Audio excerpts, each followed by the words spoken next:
Joining us now to talk about this and the broader housing market is Redfin CEO Glenn Kelman. Glenn, thanks so much for being here with us today. So why do you think the demand for second homes is falling? I mean, there's still lovely homes out there to be had. Are the prices just pushed higher because so many people were chasing them?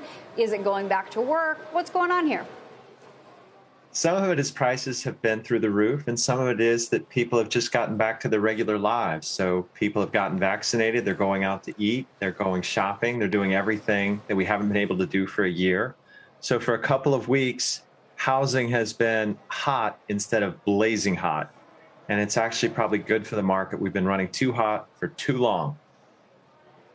I was just thinking that. I mean, it's been a really, really strong market for some time, not just for second homes, but for first homes. So if you're just talking about housing in general, I know the supply remains constrained, but what are you seeing in the market for first homes? Is it hot or blazing hot, or is it cooling off?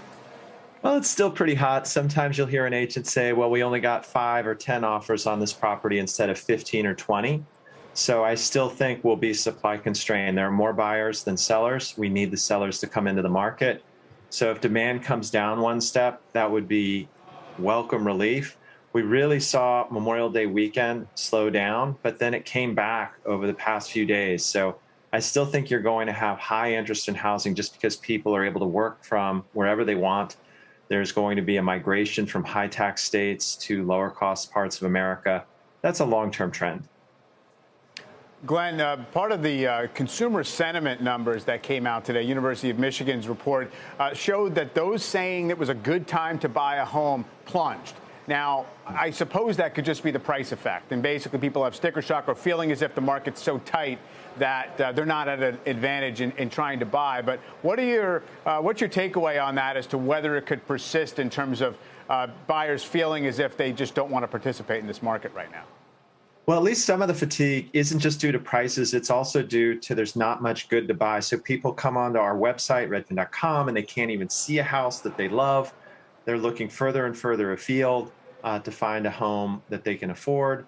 So a lot of it is just that they don't want to participate in these bidding wars. They're tired of getting blown out. We've had so many buyers say, I'll be back in a month or two, but I just need to take a break because the psychological toll of losing weekend after weekend, offer after offer, has really been hard on some of our home buyers. It's been hard on the agents, too.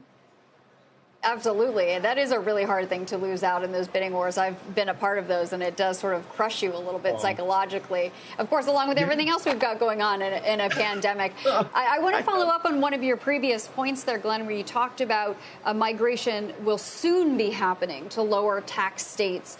Are you not seeing that happen already? Oh, I misspoke. It's on like Donkey Kong, baby. It's been happening for many years, but as soon as the pandemic started, we really started seeing it happen in full force. Home prices could go up quite a bit in Idaho or Ohio or Wyoming before California would really be scared off. So I think that is why the market has continued to be strong.